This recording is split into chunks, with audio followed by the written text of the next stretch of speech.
नमस्कार, अरुणाचल समाचार में आपका स्वागत है। मैं हूं शोभा। आइए बुलेटिन में सबसे पहले देखते हैं मुख्य समाचार।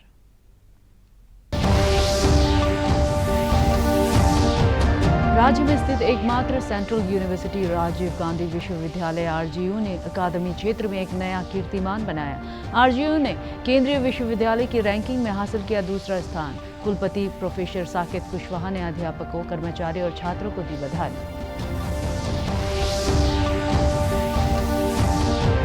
राज्य में कोविड संक्रमण से एक और व्यक्ति की मृत्यु हो जाने के बाद अब मृतकों की संख्या बढ़कर हुई 4। पिछले 24 घंटों के दौरान कोविड संक्रमण के 82 और मामले सामने आए।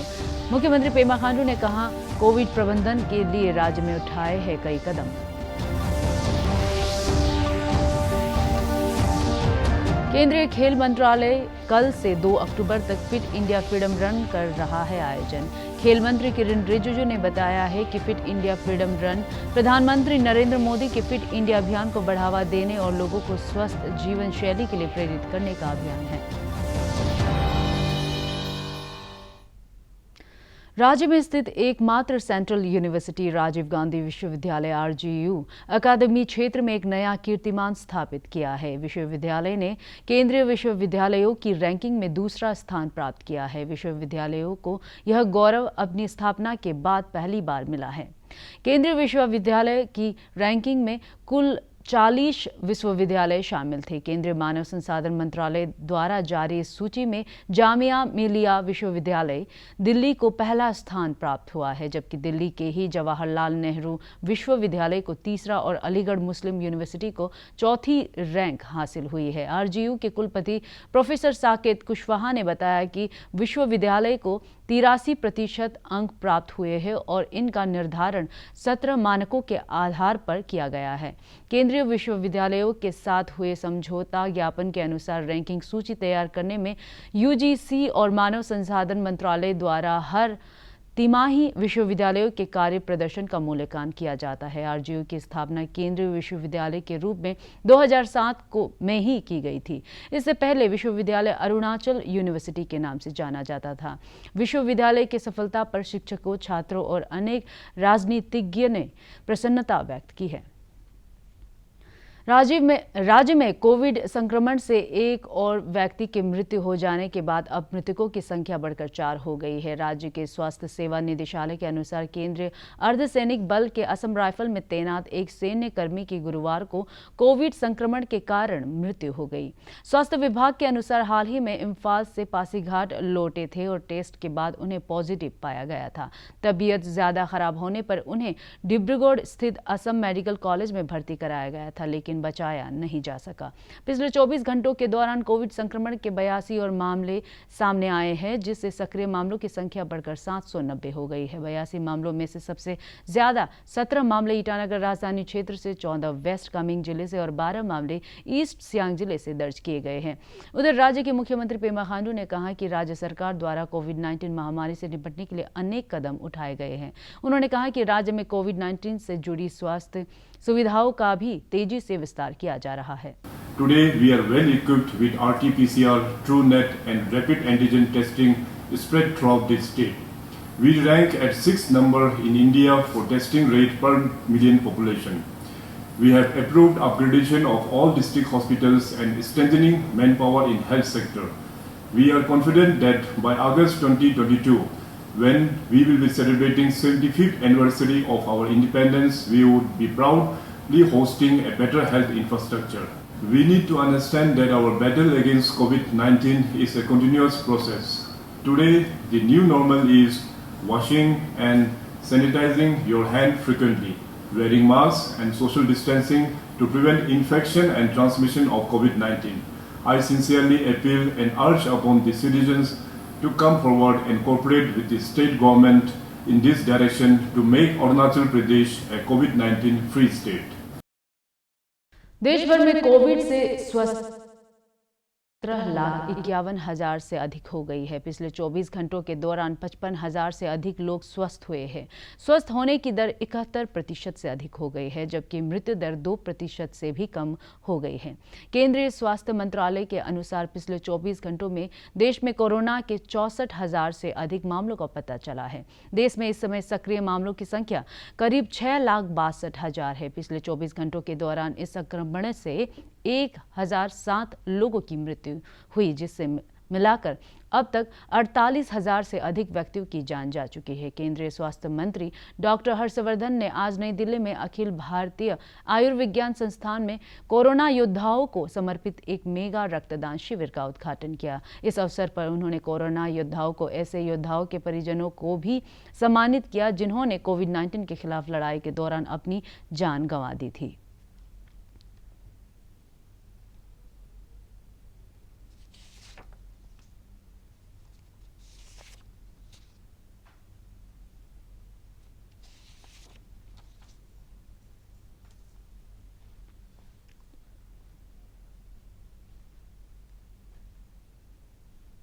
के हित में अगर छोटे छोटे अच्छे काम, जिनको मैं कहता हूं अणुव्रत, अगर वो अणुव्रत लेकर हम रोज थोड़ा थोड़ा छोटा छोटा कोई ऐसा अच्छा काम करते रहें जिससे हम दूसरे के चेहरे पर खुशी ला सकते हैं और दूसरों के आंख में आए आंसुओं को पहुंच सकते हैं, तो मुझे लगता है कि शायद स्वतंत्रता प्राप्ति के बाद स्वतंत्रता दिवस को मनाने का, उसके उल्लास को एंजॉय करने का इससे ज़्यादा बेहतर तरीका नहीं हो सकता।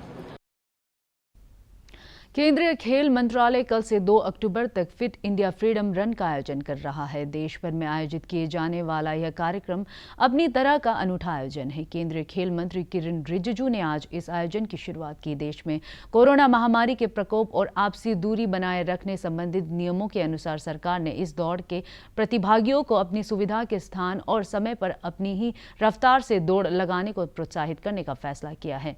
इतना ही नहीं, वे इस अवधि के दौरान रुक रुक कर कई दिन दौड़ लगा सकते हैं। इस आयोजन के बारे में श्री रिजिजू ने बताया है कि फिट इंडिया फ्रीडम रन प्रधानमंत्री नरेंद्र मोदी के फिट इंडिया अभियान को बढ़ावा देने का प्रयास है और इसके माध्यम से देशवासियों को फिटनेस वाली जीवन शैली अपनाने के लिए प्रोत्साहित किया जा रहा है। It makes you feel more for your nation. These are some of the thoughts which gives tremendous strength in the way you perform and you think as a citizen of India. The BSF DG, because I have closely worked with our officers in the Home Ministry days, I very well know what is the absolute beautiful culture in our forces. So CRPF being the largest central armed forces in the world, it will be a massive exercise if the entire CRPF, the BSF, the second largest, and ITBP, our Himveer, they'll be in the extreme high altitude. So it just forces the personnel, along with the family, friends, they can galvanize, influence the society wherever they are posted, where they are headquartered. So it will be a tremendous thing to see the uniformed people leading the Freedom Run. प्रधानमंत्री के vocal for local और आत्मनिर्भर भारत बनाने के आह्वान का दूर दराज के क्षेत्रों में सकारात्मक प्रभाव हुआ है और कई सरकारी और गैर सरकारी संगठन मिलकर स्थानीय उत्पादों से अधिकतम लाभ प्राप्त करने की कोशिश करने के लिए नए नए कदम उठा रहे हैं। हाल ही में भारतीय कृषि और ग्रामीण विकास बैंक नाबार्ड द्वारा चांगलांग जिले के मनमाओ में RK मोसांग मेमोरियल सोसाइटी के सहयोग से आयोजित किया गया, जहां बड़ी इलायची उगाने वाले किसानों को इलायची के अलावा इलायची से निकलने वाले रेसे से सजावटी सामान बनाने का प्रशिक्षण दिया गया, जिसमें नाबार्ड द्वारा आमंत्रित मास्टर ट्रेनर ने कार्यशाला में भाग लेने वाले लोगों को प्रशिक्षित किया। कार्यशाला का संचालन नाबार्ड के जिला विकास प्रबंधक कमल राय ने किया। श्री राय ने कहा, इस कार्यशाला से जहां स्थानीय किसानों को आत्मनिर्भर बनने की प्रेरणा मिली है, वहीं वोकल फॉर लोकल अभियान को लोगों तक सही अर्थों में पहुंचने का प्रयास किया गया है। राजधानी क्षेत्र ईटानगर के पुलिस अधीक्षक तुम्मे आमो ने कहा है कि स्वतंत्रता दिवस के अवसर पर राजधानी क्षेत्र में कोविड-19 के दिशा निर्देशों के अनुसार सुरक्षा के संबंध में आवश्यक कदम उठाए गए हैं। उन्होंने कहा है कि महामारी को ध्यान में रखते हुए इस बार सीमित संख्या में परेड दल शामिल होंगे। उन्होंने कहा कि इस बार आईजी पार्क में होने वाले समारोह में बहुत कम लोगों को आमंत्रित किया गया है। वहीं कोविड वॉरियर्स को सम्मान देने के लिए समारोह में आने का निमंत्रण दिया गया है। तो पेंडेमिक को नज़र रखते हुए इस बार बड़ा पेरेड्स नहीं होंगे। पहले जैसे 17, 18, 20 कॉन्टिनेंट होते, इस बार सिर्फ 3 कॉन्टिनेंट्स होंगे। 20 में हमारा जो ऑब्वियसली बैंड प्लाटून, उसके बाद राइट लेफ्ट में हमारा मेल एंड फीमेल प्लाटून होंगे जो खड़ा बस सैल्यूट देंगे। ये एक तो पेरेड का पार्ट हो गया। उसके बाद हमारा जो डिप्लॉयमेंट भी पहले तो रिपब्लिक डे बोलो और इंडिपेंडेंस डे बोलो या वीआईपी विजिट बोलो, तो इसमें हम डिस्ट्रिक्ट से काफ़ी एसपी बुलाया करते थे। इवन ग्राउंड में हमारा 4 एसपी होते थे। तो इस बार हमने एक भी एसपी नहीं बुलाया क्योंकि हमको अभी ग्राउंड में वेरी थिन अरेंजमेंट करना है। स्वतंत्रता दिवस के उपलक्ष्य में और गंदगी से मुक्ति अभियान के तहत आज निर्जुली के व्यावसायिक इलाकों में स्वच्छता अभियान चलाया गया। निर्जुली मार्केट वेलफेयर कमेटी और निर्जुली यूथ एसोसिएशन की ओर से क्लीन अरुणाचल ग्रीन अरुणाचल पर केंद्रित इस अभियान के दौरान कार्यकर्ताओं ने सड़कों की सफाई की और सड़क के किनारे जमा कूड़े का निपटान करते हुए पौधारोपण भी किया।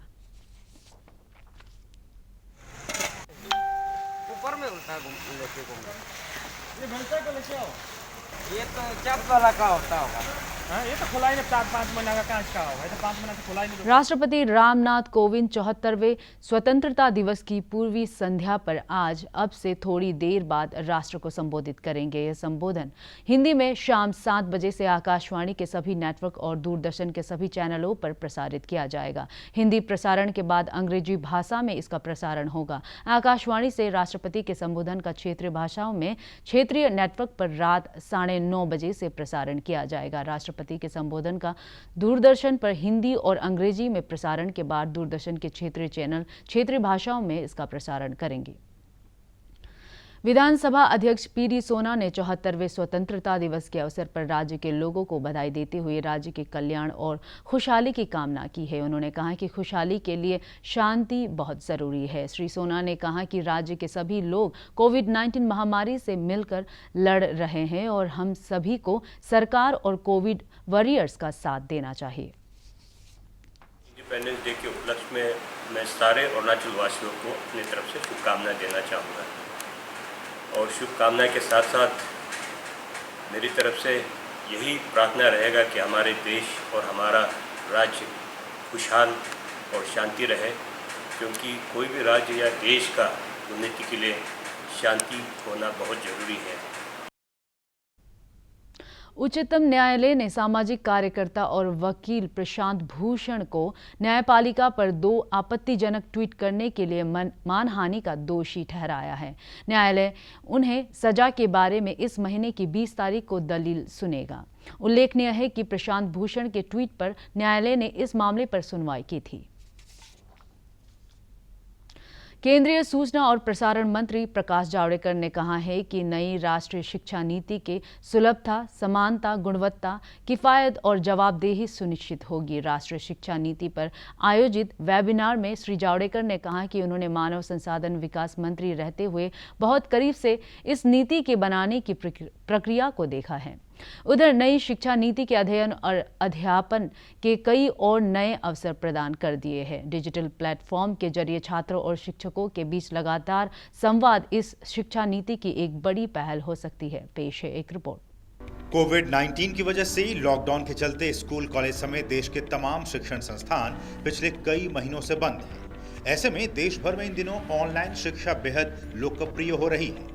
हालांकि अब भी कई छात्रों तक डिजिटल माध्यमों की पहुंच नहीं है। इसके मद्देनजर नई शिक्षा नीति में साफ तौर पर कहा गया है कि डिजिटल खाई को पाटे बिना ऑनलाइन शिक्षा का लाभ उठा पाना मुमकिन नहीं है। ऐसे में ये जरूरी है कि ऑनलाइन और डिजिटल शिक्षा के लिए तकनीक का उपयोग करते वक्त समानता के सरोकारों को नजरअंदाज ना किया जाए। शिक्षा नीति में तकनीक के समावेशी उपयोग यानी सबको साथ लेकर चलने की बात कही गई है ताकि कोई भी इससे वंचित ना रहे। साथ ही इसमें शिक्षकों के प्रशिक्षण की बात भी कही गई है, क्योंकि ये जरूरी नहीं है कि जो शिक्षक पारंपरिक क्लासरूम शिक्षण में अच्छा है वो ऑनलाइन क्लास में भी उतना ही बेहतर हो सके।